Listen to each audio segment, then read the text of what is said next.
போர் பதற்றம் காரணமாக பெட்ரோல் தட்டுப்பாடு ஏற்பட்டு வரக்கூடிய நிலையில் E20 என்கிற கலப்பட பெட்ரோல் நடைமுறைக்கு வந்துள்ளது. இந்நிலையில் இந்த கலப்பட பெட்ரோலால் பழைய வாகனங்கள் எந்த அளவிற்கு பாதிப்பை எதிர்கொள்ளும் என்பது குறித்து வாகன ஓட்டிகள் தெரிவித்த கருத்துக்களை தற்பொழுது பார்க்கலாம். இன்னைக்கு ஈரானில் நடக்கக்கூடிய பிரச்சனை காரணமாக கச்சா எண்ணெய் விஷயத்தினால இந்த வண்டிக்கு மட்டும் பெட்ரோல் விலை டோட்டலாக எலெக்ஷனுக்கு பிறகு பார்த்தீங்கன்னா இன்னும் 5 ரூபாய் வரைக்கும் கூட ஏறும். அதான் இது டிவிஎஸ் வண்டிக்கு மட்டும் கிடையாது, எல்லா வண்டிக்குமே இந்த பாதிப்புன்றது நிச்சயம் வரும். அதான் ஒன்று பேட்டரி வண்டிக்கு மாறுறது வழி. இந்த மக்கள் இறங்கி போராடினா மட்டும்தான் இது தீர்வு கிடைக்கும், தவிர தனிப்பட்ட ஒருத்தரால் இது தீர்வு கிடைக்காது சார். அதிகரிக்கு செலவு அதிகமாகும்ல. வண்டி ஓட்டுறதுக்கு ரொம்ப கஷ்டம் போயிடும். அப்புறம் கடன் வாங்கி செலவு பண்ணால் வண்டி ஓட்ட முடியாது. இதனால் நார்மலாக எப்போதும் இருக்கிற மாதிரி இருந்தால் பரவாயில்ல. கலப்படங்கிறது நமக்கு செலவு தான். அதே கொஞ்சம் டிமாண்டாக இருக்குது. இந்த பிரச்சனையால் 100 ரூபா ஆகிட்டாங்க. ஒரு பவுண்டு 60-70 ரூபா இருந்தது, இன்றைக்கி 100 ரூபா ஆகிட்டாங்க. ஆட்டோக்கார் பொழப்பு ரொம்ப மோசமாக இருக்குது. இன்ஜின் சீஸ் ஆகுதுன்னா அது முக்கால்வாசி போரு அந்த பெட்ரோல் தான் காரணம். டூப்ளிகேட் பெட்ரோலோ இல்லை போர் இன்ஜினில் ஆயில் கம்மியாக இருந்தாலோ அதில் எதனா கலப்படமான ஆயில் இருந்தாலோ அது மாதிரி இருந்தால் தான் இன்ஜின் சீஸ் ஆகும். நல்ல ஆயில் நல்ல பெட்ரோல் கிடச்சா இன்ஜின் சீஸே ஆகாது. டூ வீலரை பொறுத்த வரைக்கும் எல்லாம் பெட்ரோலை கலப்படம் பண்ணாலே ஃபஸ்ட்டு வண்டி ரிப்பேர் ஆகும். ஒன்று ரெண்டாவது ஒரு வாட்டி போட்டி பார்க்கலாம், நல்லா இருந்ததுன்னா கண்டினியூ பண்ணலாமே தவிர இது நடைமுறைக்கு ஒத்து வருமானது டவுட்டு தான். இந்த பெட்ரோலுக்காக எவ்வளோ கஷ்டப்பட்டு இது இவ்வளோ காசு கொடுத்து வாங்குகிறோன்னா அதுக்கு வேண்டான வேலை இருக்குது, அதுக்கேற்ற வேலை செய்யுது. இதெல்லாம் செகண்ட் ஹேண்டில் இப்போ தயார் பண்ணுறது புதுசாக கண்டுபிடிக்கிறதுலாம் வேஸ்ட்டு எனக்கு தெரியும்.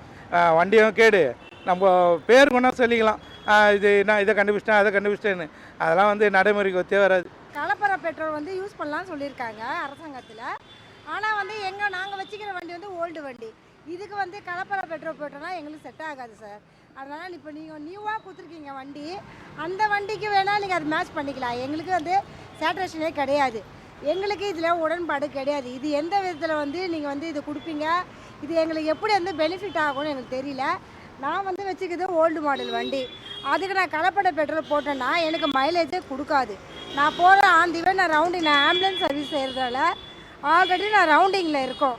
நாங்கள் இந்த பெட்ரோலை போட்டால் நான் எந்த வழியில் நான் போய் பேஷண்ட்டை பிக்கப்பும் பண்ண முடியாது, என்னால் ட்ராப்பும் பண்ண முடியாது.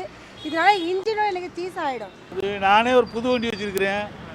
ஆனால் அந்த பெட்ரோல்லாம் போட்டால் வண்டி டேமேஜ் ஏதாவது ப்ராப்ளம் வரும், இன்ஜின் சீஸ் ஆகலாம். அப்படிலாம் போட்டு ஓட்ட முடியாது. அதெல்லாம் ரொம்ப கஷ்டம், அது ஓட்ட முடியாது. கேஸு டிமாண்ட் ஆகிக்குது. இங்கே கேஸ் இருந்துச்சுன்னா அங்கேயே இல்லைன்றாங்க, அங்கேயே இல்லைன்னா இங்கே இருக்குங்கிற. இப்படி போய் அதில் எப்படி போய் நின்றா கூட 1.5 மணி நேரம் நிற்க வேண்டியிருக்கு கேஸ் பங்கில். நாளைக்கு கேஸ் வருமா வராதான்னு தெரியல, அப்படி போய்கிட்டு இருக்குது இந்த காலமே. ஆல்ரெடி இந்த வாரனால ஏகப்பட்ட பிரச்சனை போயிட்டு இருக்குது. அது மட்டும் இல்லாமல் இப்போ கடப்பளம் பெட்ரோல் யூஸ் பண்ணலான்னு சொன்னாங்கன்னா இப்போ பழைய வண்டிலாம் என்ன பண்ணுறதுன்னு எங்களுக்கு தெரியவே இல்லை.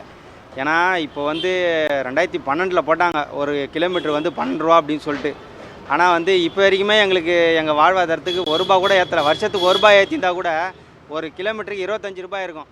அந்த பிரச்சனையை நாங்கள் பார்ப்போமா? இப்போ நாளைக்கே வண்டி சீஸ் ஆகிடுச்சு இந்த பெட்ரோல்லாம் போட்டு அப்படின்னா அதுக்கு 1 ரூபா 2 ரூபா ஆகும். கிட்டத்தட்ட 5000மோ 20000மோ எவ்வளோ ஆகுனே தெரியல. நாங்கள் டியூ கட்டுவோமா இல்லைனா எங்களுக்கு ஸ்கூல் ஃபீஸ் கட்டுவோமா? நாங்கள் என்ன பண்ணுறது? நாங்கள் ஆட்டோக்காரங்களாம் என்ன பண்ணுறதுனே தெரில. கடைசியில் கவர்மெண்ட்டு இப்போ உள்ள சூழ்நிலைக்கு பழைய கலப்பட பெட்ரோல் உற்பத்தி பண்ணுறதுக்காண்டி கலப்பட பெட்ரோல் போட வேண்டும் கவர்மெண்ட்டு அறிவிக்கிறாங்க. அப்படி போடுறதுனால எங்களுக்கு என்னென்னா பழைய வண்டிலாம் நாங்கள் வச்சுருக்கிறோம்.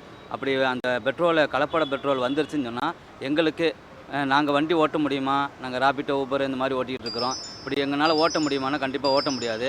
அதனால் இந்த மாதிரி ஒரு சட்டத்தை கொண்டு வரதை கவர்மெண்ட்டை கொஞ்சம் நிப்பாட்டிக்கிட்டால் கொஞ்சம் மக்களுக்கு மத்தியில் எங்களுக்கெல்லாம் கொஞ்சம் லேசாக இருக்கும்.